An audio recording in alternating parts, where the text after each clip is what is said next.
Hi everyone, this is our channel, Meet the Real Story. Please like, share and subscribe. Let me be honest with you guys. I'm not a fan of first dates. I've only had a couple of good first dates, others are plain disasters. However, from time to time, I like to get on Tinder and swipe between pictures. Tinder dates always turn into funny stories, sometimes even spooky ones. My guy best friend Ryan and I decided to go on a few Tinder dates just for the fun of it. Before we went out, we would always agree on a safe word, and that word was hot dog. A text saying, "Hey, can you pick up some hot dogs on the way?" Or something along those lines basically meant, "Can you call me and pretend there's an emergency so I can get out of this situation without being rude?" We had a lot of safe words meaning different things, and had an unspoken rule that every time we were on a date, we would let the other person know. I met this guy called Brandon on the application. We had a few good chats and decided to go out for brunch. I called Ryan and I let him know that I'll be having brunch with this Brandon guy. I'm not a supermodel, but I'm a bit too picky when it comes to first date outfits. I dived into my closet and decided to wear a bright pink off shoulders blouse and a tiny little white skirt. And of course, my signature mermaid hue high heels. Brandon texted me saying he knows of a nice Italian restaurant. Despite the fact that we were going out for brunch, I somehow agreed to Italian. The guy comes to pick me up for our brunch date. He looks nice with lots of black on. He says he needs to make a stop along the way. I couldn't really seem to disagree. I mean, he clearly forgot to buy me flowers. So I say it's fine and he can make a stop along the way. He pulls up to a grave site and I see people and I'm like, okay, maybe he's picking something up from someone, or maybe he works here and needs to do something. What was really going through my mind though is what the heck is he doing and why is he bringing me to a gravesite on a first date? I just waited in the car, especially since there's mourning people nearby and I'm wearing a bright pink outfit. He gets out of the car and opens up the passenger side door. I tell him something along the lines of, "I don't want to draw attention to myself and I'll just wait here." And he says something along the lines of, "Don't worry, you look great. They will love you." Despite my pink outfit and my high heels, Brandon was very well built. He was very tall and had broad shoulders. One could easily tell that he is into martial arts. So I wasn't very worried about my safety. However, I was really worried about his mental health. I'm not even kidding. I was so very curious about what on earth were we doing there at 10 a.m. on a first date. And who is they, as in, they love you. Okay, so the next part is a bit hard to define whether it was creepy, surreal, or a prank show. It was his mother's funeral. I stood next to a group of weeping people watching as my date's mother was lowered into the ground.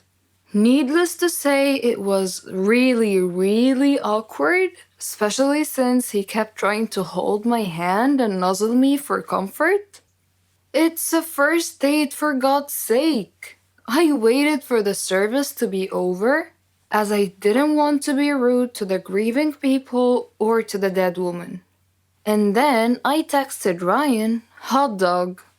So Ryan called me and pretended to be my landlord and told me that my apartment was flooded. I quickly apologized to Brandon and called an Uber.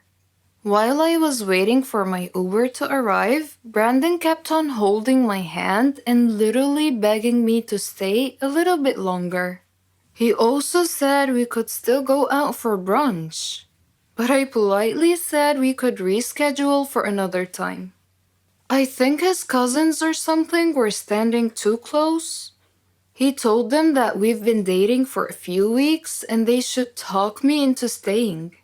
I was so glad that my Uber finally arrived. I hopped inside the car like a freaking ninja. I called Ryan and asked him to come over.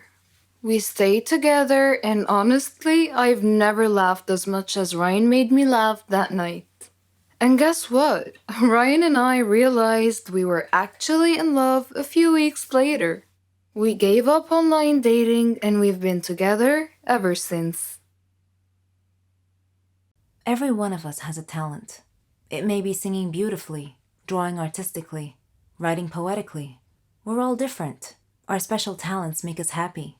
We are all unique in our own way, living in a world full of peace, love, and happiness. But what if our talent became our bane? Well, my talent did become my bane.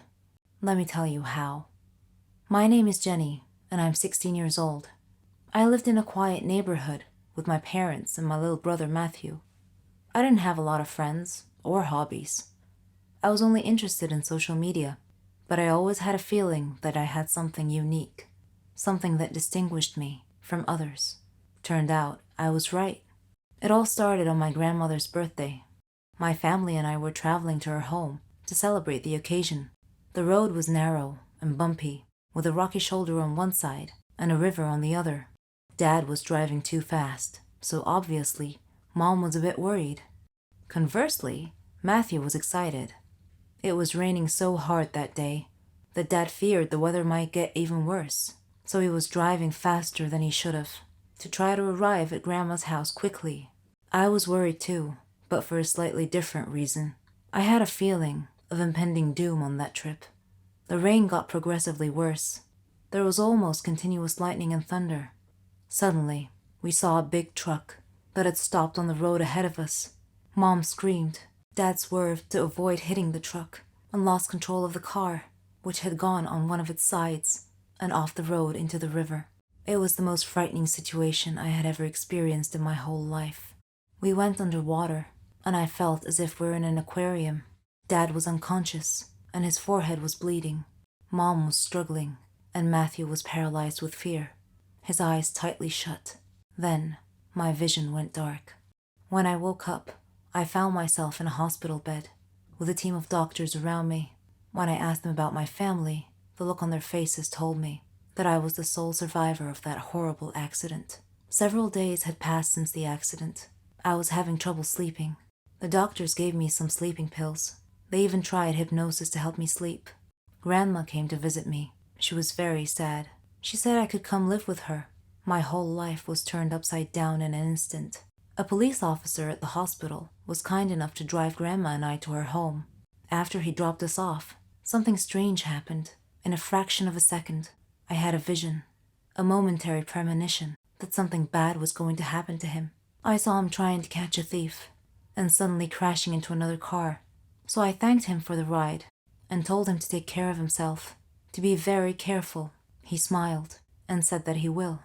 The very next day, as I was watching the news, I saw a report that that very same kind officer had died in a car crash, just like my premonition. Grandma was upset when I told her what had happened. I didn't tell her that I had foreseen his death, because I knew that she wouldn't believe me. In fact, she might have even thought I was crazy. This strange turn of events happened again, with one of our neighbors, who visited us one day. She was a kind, lovely woman. I had a premonition that she would die in her kitchen due to a gas line explosion. I urged her to be careful with the cooking gas, because it could be so dangerous. But she just laughed and said that she loved cooking, and that there's nothing to fear. Grandma got a bit upset with me for making a big deal out of nothing.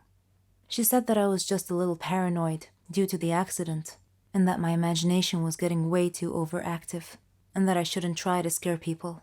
Needless to say, the neighbor that I had warned did indeed die in a gas line explosion 4 days later. Coincidence? I think not. Am I somehow causing these incidents to happen?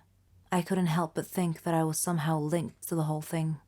I searched the internet for any information about this phenomena, and I found that it was common in people who had been involved in a traumatic experience, especially almost drowning incidents.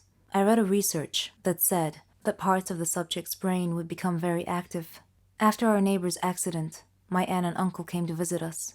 I had missed them a lot, but, yet again, I had a premonition that they would have an accident going home, causing their car to explode and crash into the river. 2 days later, they were preparing to leave and head home. I begged them to stay one more night, but they said that they couldn't because they had work the next day. I told Grandma about my premonition, and she scolded me, told me to stop this nonsense. She thought it was my overactive imagination again. My uncle came in as Grandma was scolding me and asked me what was wrong. I wanted to say, "Nothing important, Uncle. Just premonitions of doom, that's all." But I didn't. I went to sleep instead and had a dream that Uncle was going to get run over by a car. Suddenly, I woke up to the sound of Uncle and Grandma's voices. They were talking about me, and it was raining outside. Uncle stood up and said that he had to get something from his car. I sat up straight and shouted, "No, don't go." Uncle said, "Jenny, it'll be fine. I'll just get something from the car." I couldn't dissuade him from going, so I followed him out. Uncle went out to his car and was standing by its door, which was facing the road. Then I saw the headlights. A car was coming down the road, driving towards us. I saw the car hit a flooded spot on the road and suddenly began sliding sideways, right towards Uncle. Instinctively, I made a decision to try and protect him. I had to at least try. I jumped in front of the swerving car. The driver saw me and tried to regain control. Suddenly, I felt a warm sunshine mysteriously coming down from the sky amidst the rain, and I felt calm and safe. And I had one final premonition before everything went dark. He was a dream. The future. Or so I thought. But my love was cursed right from the start. Sounds a bit confusing, right? Let me explain. But first, I should probably introduce myself. I'm Carolyn. I was a dreamer. I dreamed of a good, warm, stable, successful life. I wanted a good job. And I wanted to travel around the world a bit with Helen. She was my best friend. We virtually shared the same dreams, and hobbies, and interests, and lifestyles. We've been friends since we were kids. People often thought that we were sisters. I did too, in fact. She even got jealous if anyone tried to get close to me. Every day, Helen and I worked a little more towards our dreams. Once, when Helen and I were traveling with some of our friends, we had a problem with the hostess on the plane. A gentleman intervened and cleverly solved our problems. His name was Danny. I liked him. A lot. I thought about him often, but whenever I talked to Helen about him, she told me that he was not as amazing as I seemed to think he was. Coincidentally, I met him again at a party of a mutual friend. We talked together till daylight. I told Helen about our encounter, and she expressed her wishes that my love story would have a happy ending. I similarly told her that I hoped she would find the love of her life someday too. Everything would be okay, we figured. Then, one day, I received a letter in our mailbox. It was in weird handwriting, as if the writer had written it with a trembling hand. I opened it curiously. It said that my love for Danny would become a curse if I didn't give him up and get him out of my life. What nonsense, I thought. Whose idea of a silly joke was this? I immediately called Danny and Helen to tell them about the letter. Danny laughed, but Helen was worried and suggested that I should be careful from now on. That same day, Danny had a horrible car accident, but fortunately he wasn't hurt. A detective investigating the case determined that his car brakes had been tampered with. In another